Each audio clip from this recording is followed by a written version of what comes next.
Sa tugtugang nakakayugyog, mga kwentong may konting kurot at tawa ng siguradong yayanig ng mundo mo, tutok na sa 90.7 Love Radio.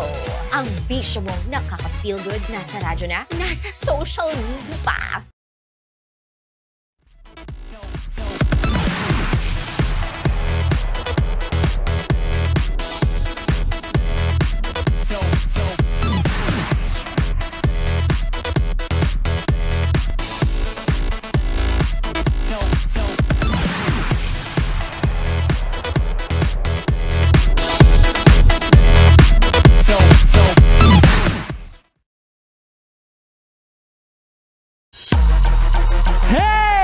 Tambala na! At eto na sila, ang nag-iisang masugid na tagahanga ni Nicole Yala. Chris Chuper! Kasama ang nag-iisang die-hard fan ni Chris Chuper, Nicole Yala! Dear Nicole and Chris. Dear Nicole and Chris. Dear Nicole and Chris. Dear Nicole and Chris. Magandang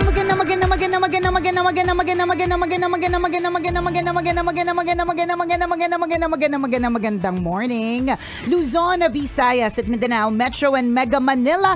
It's a Feel Good Wednesday. Hi, partner! Hi, partner! Hi, mga kabisyo! Alam mo, pinupuntiri ako talaga. Ang alin na naman. Medyo wag kang pipikit ha. Bakit? Wag kang kukurap. Wag mong ibababa yung off-shoulder ko. Wag mong isusuot, partner. Ay, alin ba? Wag kang kukurap. Pag nawala ang isang, ano ba yan, plehe ba tawag dyan? Anong alin? Kahit yung kwintas na yan. Sa kwintas na to. Naku, partner, kahit nakapikit ako, hindi mo to makukuha sa akin. Alam mo kung bakit? Bakit? Naka-mighty band sa'yo. Ay, totoo. Nakatahiyan, partner. Matindihan ito. Nakatahiyan, partner. Diamond necklace yan. Galing kay Mayet de la Rosa Fine Jewelry na, by the way, ito yung aking lucky necklace. Uy, Nung minute ko si Papa P.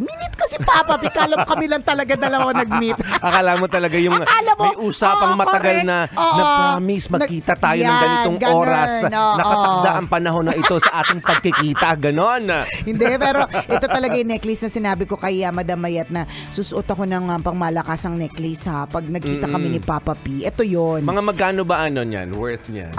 Mga magkano ang halaga niya? Tanungin nyo na lang po kapag kayo po ay pumunta sa kanilang online shop. Hindi ako nagtatanong, partner, kasi kapag suot lang ako ng suot kasi pag nagtanong ako, partner, siguro talagang tinatahi ko na sa tinatahi ko na sa balat ko, partner. Oo. Pero matibay naman to, hindi naman to basta-bastang makukuha kahit nakumurap ako, partner. Yung tipong malingat ka lang, baka mawala nakakatakot yung ganyan. Ako'y na-happy na makapagsuot ng mga ganitong klaseng mga paalas as an endorser. Oo diba? Naman. Thank you very much, Mayet. Yung alterno ba sila ng hikaw mo sa kwintas? Oo, pinag-match namin sila. Bakit? May problema ba? Galit? Gusto mo yung mainit yung ulo? May mga taong gano'n, tinanong mo lang, tapos yung sagot pa ba lang? Pero ba't ka galit, di ba? Tinatanong lang naman kita. Di ba? Uy, maging po tayo dyan maging conscious po tayo sa ganyan na minsan, kapag ka sumasagot tayo, parang paggalit tayo agad, yung pa-defensive agad, paggalit, ang di natin namamalayan, ano na po talaga tayo. Nagiinit lagi ang ulo, mabilis kumulo yung dugo, yung ganon. Relax lang, chill lang, kasi tandaan po natin, mga kabisyo, today is all we have. Correct. Alam mo, partner, there's no assurance of tomorrow. Malay mo bang diba? gigising ka pa bukas? Wala Malay mo bang makapagsabi. abutin mo pa ang pananghalian mamaya? True. Diba? Paano habang nagsasalita kami ni Chris Chuper, may bumatok sa akin nang hindi ko nakikitang elemento, tapos makain ko yung mic, tapos huling broadcast ko na pala. Ang layo na nang iniisip. Yung nakain yung mic. Ang layo nang iniisip. Yung may bumatok na elemental. Yung mga naiisip mo, feeling ko mas delikado talaga yung takbo ng isip sa posibleng mangyari. Oo nga, totoo. Kaya ako naniniwala ako, partner, na ang brains ng mga tao ay parang ano siya, di ba yung sinabi ko dati, na sinabi ng isang neuro, pero baka naman hindi mali yung pagkaintindi ko kasi English yung pagkasabi niya, pero may tinatawag na brain plasticity. Ibig sabihin, as we grow older, na yung brain natin nagde-develop pa din siya. Yung parang ano siya, yung ganon. So, ang point ko, hanggang ngayon, yung brain ko nagde-develop pa rin. Kaya yung mga naiisip ko, kaya yung mga naiisip ko, hayaan nyo na. Intindihin nyo na lang po talaga. Hindi matagal na siyang develop, partner. Kaya lang, nasisira lang talaga. Kakabisyo yan eh. Hindi ka nagkakamali. At hindi ka nagkakamali doon sa lahat ng mga kabisyo natin na develop na talaga yung brain kasi mature na, matanda na, 'di ba? Kasi daw ang brain daw ay nade-develop at least hanggang 25. Oo, kaya nga yung kapag yung 'di ba napag-usapan natin to ng isang araw, partner, na yung mga anak natin kapag medyo may ugali, kapag medyo 'di ba yung parang feeling mo, sino nanay mo, bakit parang ang sama ng ugali mo, 'di ba? Parang mga ganun. Ang hindi natin alam, nagde-develop pa kasi yung brain nila. Correct. Diba? At up until 25, nagde-develop pa daw yung brain nila. Kung gusto nyo po mag-research para malaman kung hanggang anong edad talaga nagde-develop yung brain. Nagde-develop pa yung brain. Ako naniniwala kasi ako, partner, kung mature na yung brain, feeling ko developing pa rin in a way kasi natututo ka pa eh. Dati hindi mo to alam, tapos biglang natuto ka. Diba? Dati may ugali ka, tapos biglang bumait ka kung kailan matanda ka na. So, ibig sabihin, may nangyayari pa rin sa utak. Na-maximize mo lang yung function ng brain pagka ganon. Mga ganyan. Kapag natututo ka, nagme-memorize ka, di ba, nag-i-imbak siya ng maraming information. Correct. Ibig sabihin, na-maximize mo yung yung gigabyte nun. Ayan na. Ilan kayang gigabyte nung akin? 2 gig. Yung mura lang. Yung mura lang na USB. Di man lang umabot ng tera, 2 gig. Di man lang, 2 gig lang. Ganyan. Di ba posible kasi yun lang yung nagagamit ng brain natin. Pwede din. Pero yung function niya talaga, pangmalakasan, pangmaramihan niya, kaya gamitin po natin ang brain natin, pero sa tamang paraan. Oo. Diba? So yung sinasabi mong ako ba ginagamit ko ba sa tamang paraan yung mga sinasabi ko minsan? Yung mga elementals na binanggit mo kanina. Tapos makakain mo microphone mo. Sa tingin ko, pero parang sa tingin ko, paano ko ba sasabihin na hindi siya masasaktan? Paano ko ba sasabihin kay Nicole na parang pwede natin i-associate sa bisyo talaga. So kung ano man yan, Nicole, itigil mo na yan, di ba? Hindi, pero totoo din. So kung ano man yung bisyo mo, itigil mo yan. Kung halimbawa parang, bakit parang laging lutang ako? O kaya bakit lagi akong parang ganito? Siguro meron kang tinitira. Diba? Sorry, tira is the word. Pero hindi na may ibig sabihin pagtira, droga agad or rugby, diba? Pero meron kang tinitira, iniinom, kinakain na hindi okay para sa'yo. Meron akong kakilala, partner, na parang may feeling siya na sobrang na siya, yung ang tindi talaga ng anxiety niya, nanginginig siya, natatakot siya sa mga tao, may ganon. So, nag-decide siya finally na magpapacheck up siya. Malaman-laman niya, partner, ang unang tinanong sa kanya was, nagkakape ka po ba? Oo. Yan. Tapos sabi niya, ay, opo, nako, umpisahan mo yan sa pagtanggal niyan. Yan. Kasi posible talaga. Kasi, depende nga sa sa katawan na meron ka. Merong mga iba na okay sa kanila, pero merong mga iba na hindi okay sa kanila. Naakala nila nagkakaroon sila ng anxiety, pero ito pala ay dahil sa kakape. Lagi silang ninenervyos, 'di ba? Parang ganun. So baka meron kang tinitira, meron kang iniinom, kinakain na hindi pala maganda sa katawan mo. Na hindi pala brain food. Totoo 'yun kasi may food for the brain. Oo, iniisip ko kung ano nga yung tinira ko, partner. At patuloy kong tinitira, kaya ganito ako mag-isip. Hindi mo na ba napapansin, tulala ka minsan? Ayoko nga. Ano ba talaga? Hindi mo ba napapansin, kinakausap mo na yung sarili mo minsan? Pero kasi, partner, ang sarap talagang singgutin ng pentel pen. Inamin. May bisyo pala talaga. Inamin na may sinisinghot. Yung nasa loob ng opisina, tapos habang walang tao, singhot ng pentel pen. May sinisinghot pala.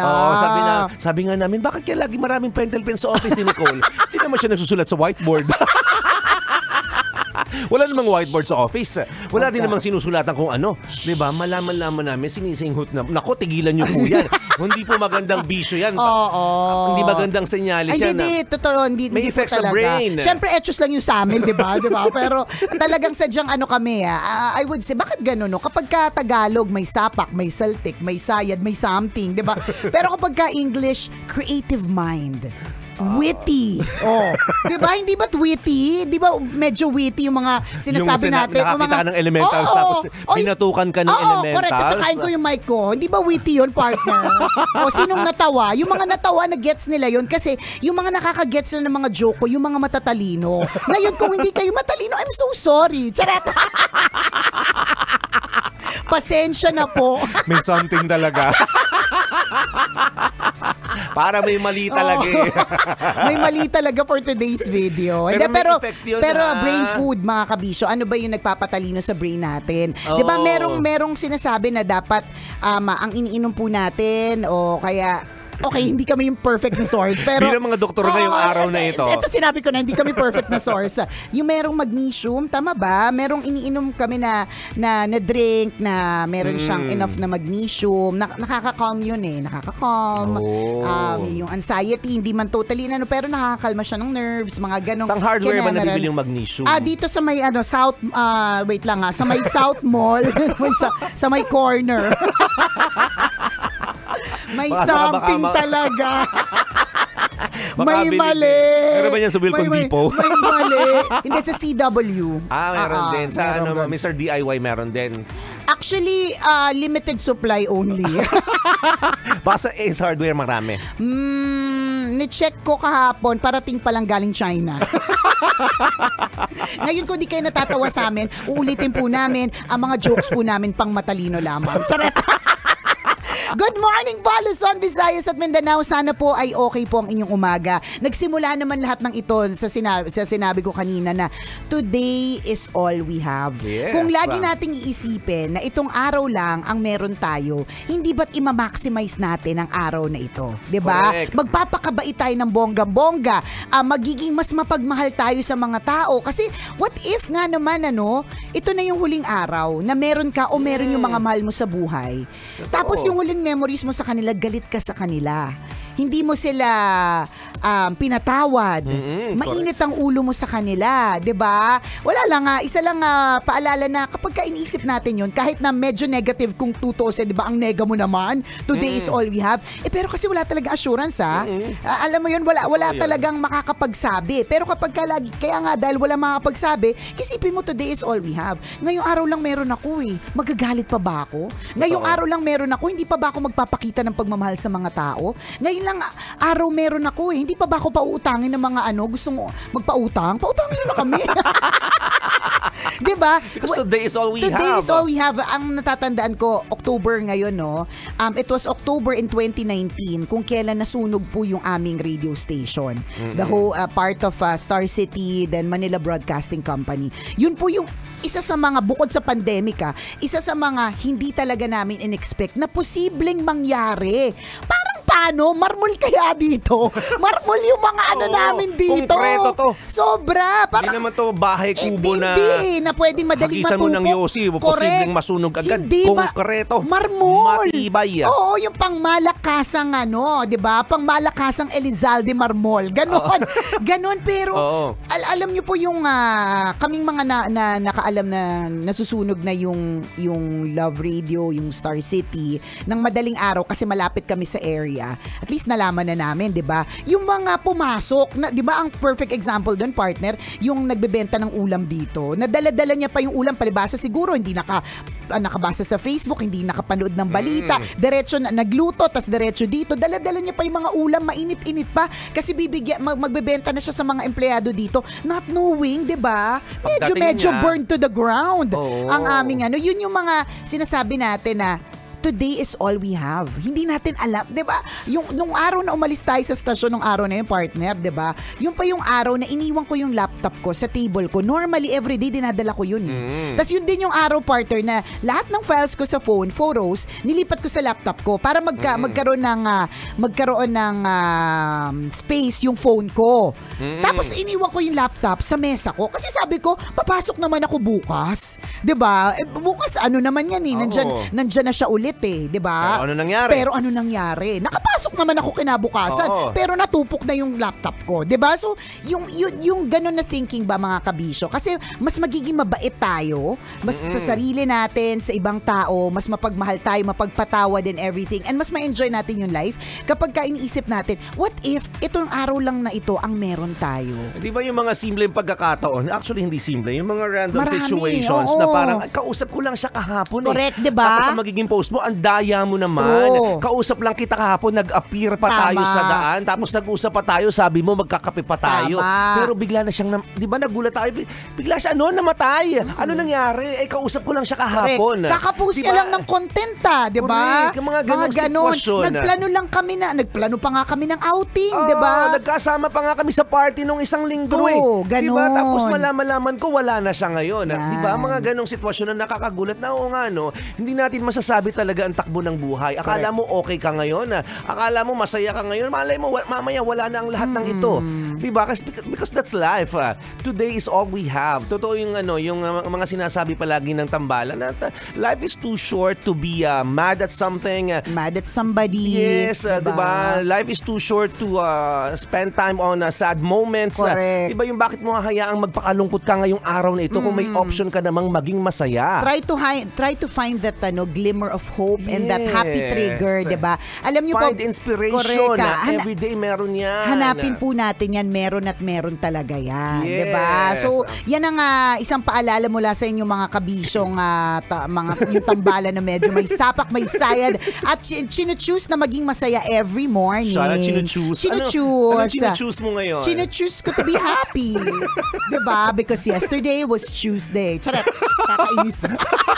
Uy, partner, speaking of happiness, i-shoutout lang natin, partner, ang Love Radio Tarlac. Yes. Dahil sapagkat because sa pinaka-latest na survey, ang Love Radio Tarlac ay number 1 na naman. Congratulations! Ang galing-galing naman. Diba? Ang daming rason para maging masaya. Yan yung lagi nating sinasabi. Hanapin natin, ano ba yung pwedeng magpasaya sa atin today? Yes. Kasi tandaan, what if today is all we have? Correct. Maraming salamat po sa lahat ng mga kabisya nating nakatutak this Feel Good Wednesday. Muli ako po si Nicole Yala. At ako naman si Cambio kay Chris Chuper. Na nagpapaalala, una magdasal ka para mabuhay ka, pangalawa mag-toothbrush ka para mabuhay naman iba. Yun!